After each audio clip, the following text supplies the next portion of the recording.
Bonjour à toutes et à tous. Merci d'avoir choisi KTV, Kwezi FM pour ce temps de parole avec le maire Mohamed Bakar, le maire de Tingoni, qui est là ce matin pour d'abord répondre à une première question, si oui ou non il est candidat à sa propre succession dans la municipalité de Tingoni. Monsieur le maire, bonjour et bienvenue. Bonjour. Alors, la question, bien sûr, cette première question, est-ce que oui ou non vous êtes candidat à votre propre succession? Au vu de tous les projets que nous avons à réaliser dans la commune, effectivement, je suis candidat à ma propre succession. Alors, on sait que vous êtes avec l'étiquette Les Républicains. Aujourd'hui, il n'y a pas eu de changement. Vous n'êtes pas devenu macroniste. Oh ben non, je suis fidèle à mon parti et je compte y rester. Quand il restait. Monsieur le maire, on va d'abord revenir un peu sur ce bilan. Aujourd'hui, vous avez pris les rênes de la commune. Beaucoup de choses, des projets ont été initiés, beaucoup de projets ont été lancés, d'autres qui sont en cours. Qu'est-ce qui a fait le changement entre 6 ans auparavant, avant que vous arriviez dans la commune de Tingoni? Qu'est-ce qui a changé? Il y a beaucoup de choses qui ont changé. D'abord, bonjour à toute la population de la commune de Tingoni, y compris celle de Mayotte.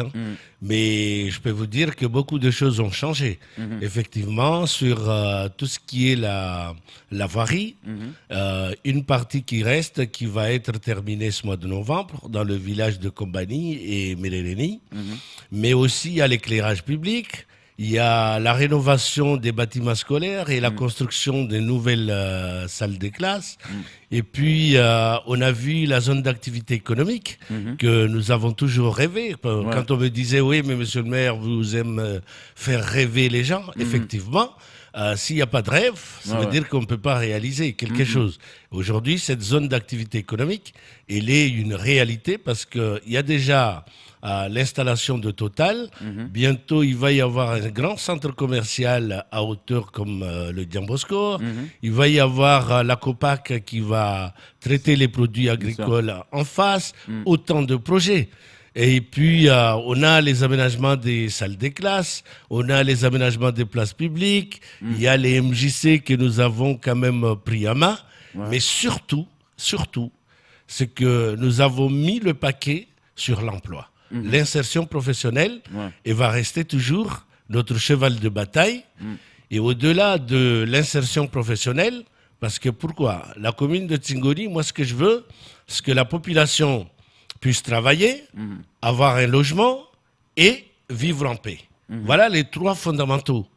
Au-delà, c'est que quand vous êtes dans la commune, faire de la commune de Tingoni une commune propre, belle, mais aussi puissante économiquement, et puis attaquer l'aspect aménagement du territoire. C'est pas un peu compliqué de mettre tout ça en place? Non. C'est la volonté politique, en fait. Mais ça semble tellement énorme. Aujourd'hui, l'un des objectifs que nous avons, c'est élever le niveau de vie de la population de la commune de Tingoni. C'est ça. Et quand on met en place tous ces projets-là, par exemple le projet du golf, qui est aujourd'hui un golf de 9 trous, et le transformer à 18 trous pour organiser des compétitions internationales, ça a quand même de la valeur, ça a des emplois directement qui sont créés à hauteur de 70 emplois qui sont créés directement par le golf. Nous avons aussi accompagné la commune, le projet qu'on va mettre en place, une marina à Tingoni. En commençant par la création d'un port de plaisance, un port de pêche, mais l'idée aussi, c'est de ramener les bateaux touristiques à Tingoni et développer tout ce qui est l'activité liée à la mer, l'activité de loisirs, mais aussi la pêche. La pêche, c'est quand même quelque chose d'important. C'est une filière où il faudrait réorganiser. Et ça aussi, il y a de l'emploi.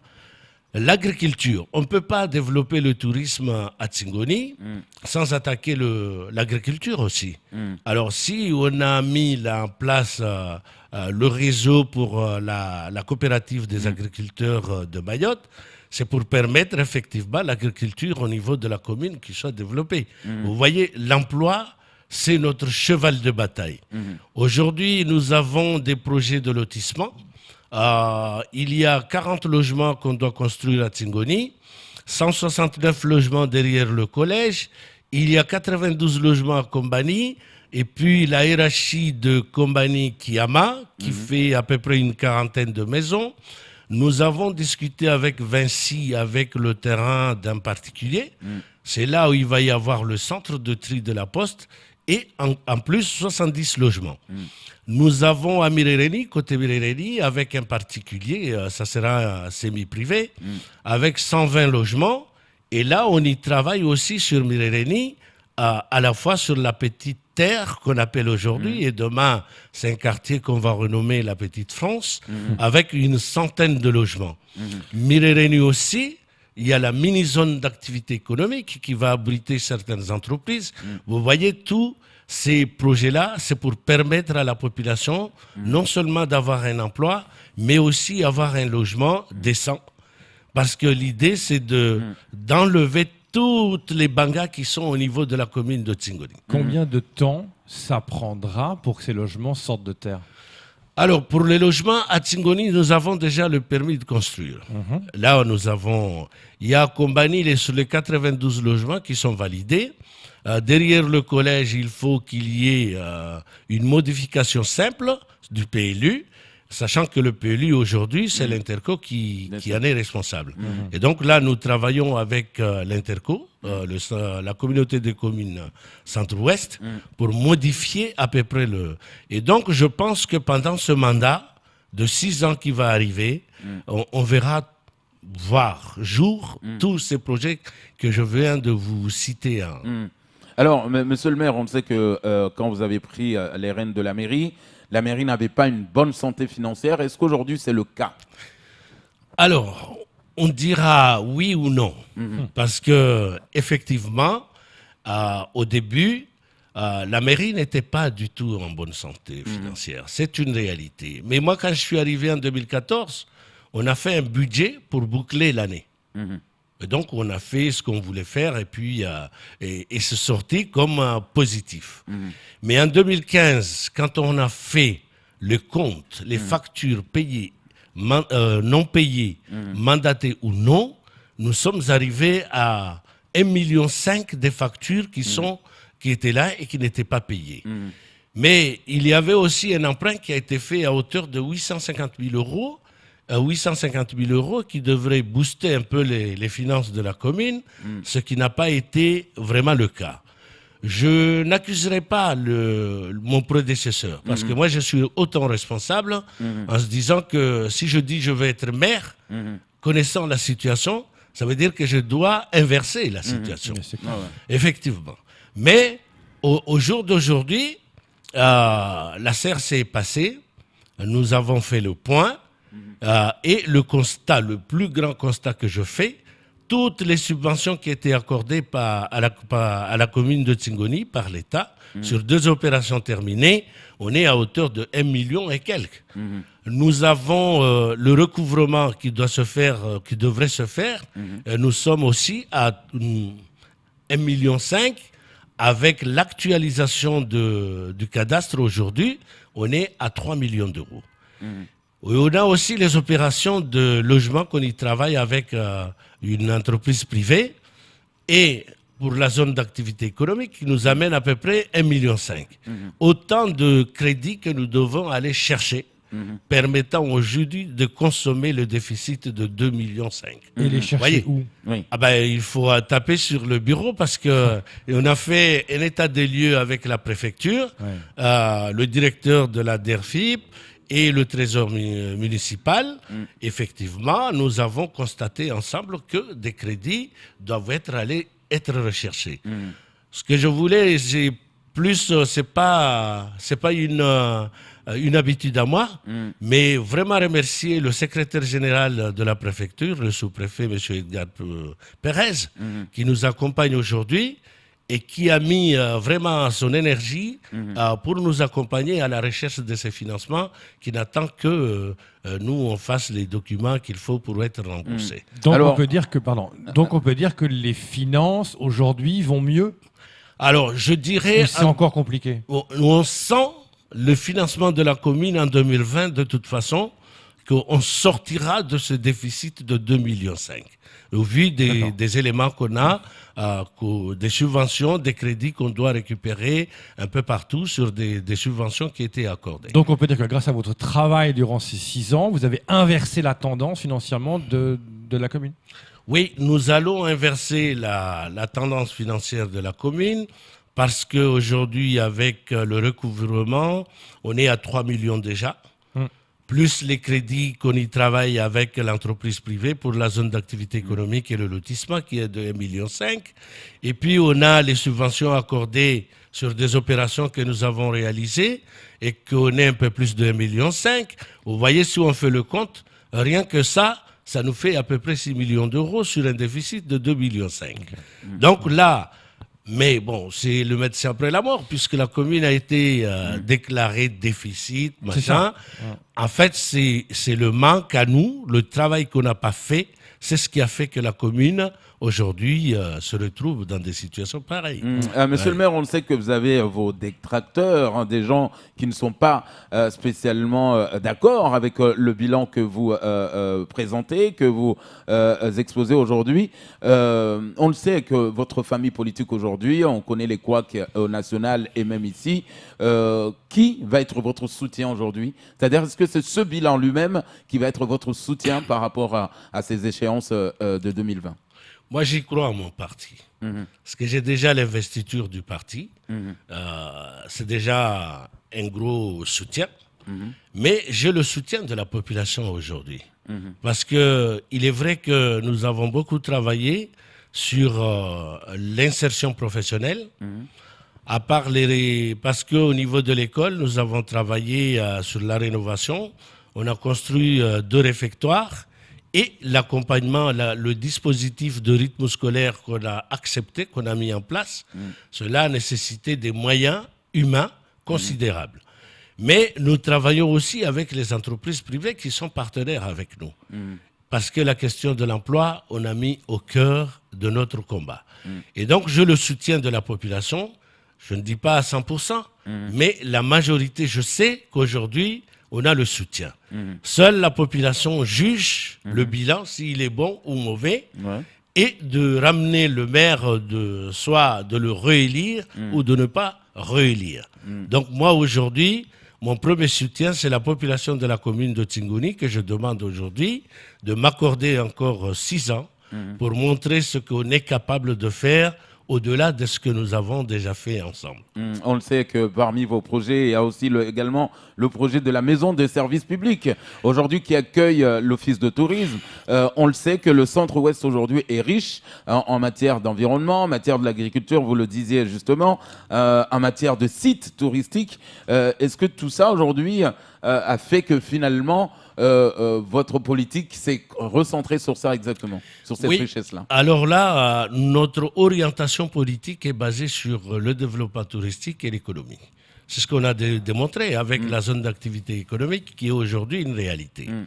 Mais pour réussir l'insertion professionnelle, il était question aussi d'installer toutes les entreprises, les structures liées à la formation, l'insertion et l'emploi à la maison de service public que mon collègue avait initié, qui a fait les premiers travaux et que j'ai terminé. Et puis, au-delà de ça, comme je vous disais que le tourisme, c'est notre orientation politique, faire de Tingoni vraiment la capitale touristique de Mayotte. Et je ne peux pas vous énumérer, vous dire combien d'emplois on peut créer parce qu'il y a la marina, il y a la zone d'activité économique, il y a le golf. Ça veut dire qu'au-delà, il faut aussi qu'il y ait des restaurants, des hôtels de qualité, des discothèques, parce que je pense qu'une fois qu'on aille au boulot pendant toute la semaine, le week-end, c'est pour se reposer. Et pour se reposer, ça veut dire qu'on a besoin de structures accueillantes permettant à la population de fixer ici à Mayotte. Je donne un exemple parce que partout où je passe, je donne cet exemple-là. Alors, il faut se poser des questions. Quand il y a des vacances, ne serait-ce que de 15 jours, vous trouvez des milliers de Mahorais qui sont à Madagascar. Je n'ai rien contre ce pays que j'adore. Mais, alors, il va falloir se poser des questions. Moi, je prends un exemple tout court.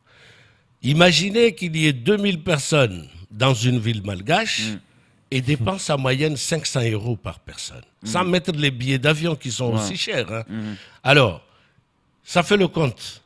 1 million d'euros qu'on injecte sur l'économie malgache pendant 15 jours.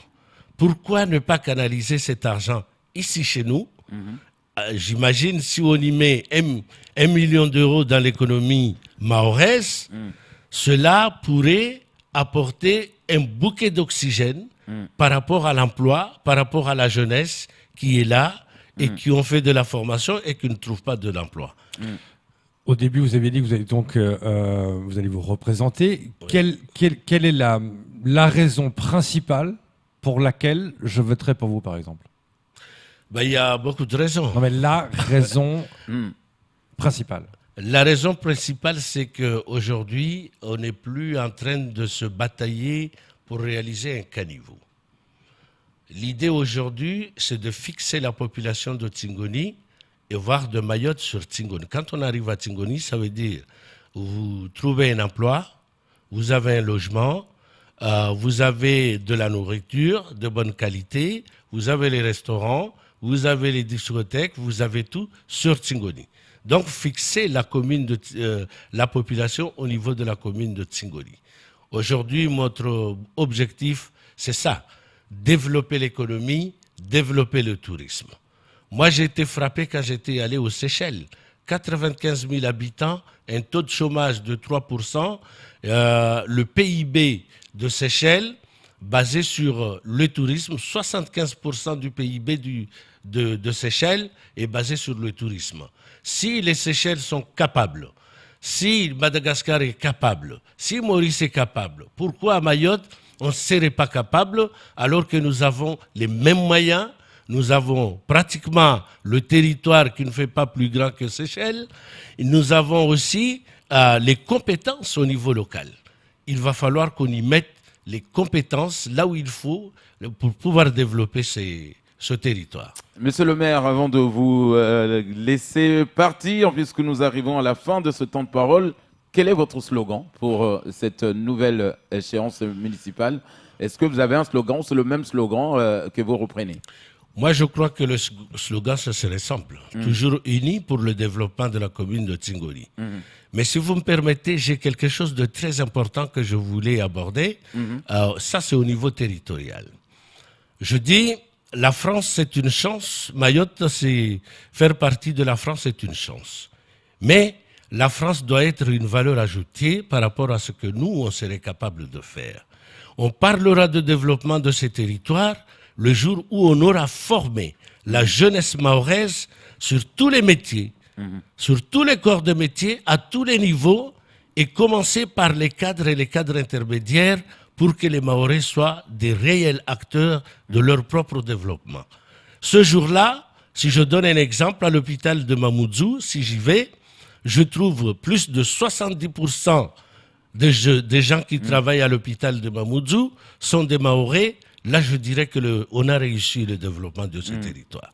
Ouais, et donc ça, c'est aussi l'une des politiques que vous avez envie de mener dans la municipalité. Tout à fait. Ouais, voilà. Ben merci, monsieur le maire. On rappelle que vous êtes candidat à votre propre succession donc, dans la municipalité de Tingoni. Encore 6 ans que vous demandez à la population de vous faire confiance. Merci beaucoup, monsieur le maire. C'était tout pour ce temps de parole.